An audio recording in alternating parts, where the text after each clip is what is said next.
Reviennent dans cette ville qu'ils ont quittée des semaines plus tôt, sur des charrettes tirées par des ânes ou à pied pour certains, avec quelques affaires, les seules qu'il leur reste. Les voici de retour à Khan Younes, épicentre de la guerre à Gaza depuis quelques mois. Ces Palestiniens ont appris dans la journée le retrait des soldats israéliens et découvrent un champ de ruines. On a entendu dire qu'il s'était retiré, alors on est venu voir si notre maison était intacte. Ce n'est pas le cas. Tout ce qu'on voulait, c'était trouver de quoi nous habiller. Nos vêtements sont en piteux état. Un retrait qui ne signifie pas la fin des combats à Gaza, car désormais, les opérations israéliennes vont se concentrer à une dizaine de kilomètres de Khan Younes. Les troupes se retirent de Khan Younes pour se préparer à leur future mission. Nous avons vu des exemples de ces missions lors de l'opération à l'hôpital de Shifa et nous en verrons désormais dans la région de Rafah.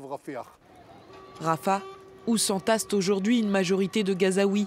Il serait près d'1,5 million de Palestiniens à s'y réfugier sur une population de 2 400 000 personnes. Le gouvernement israélien le répète, son objectif principal est l'éradication du Hamas.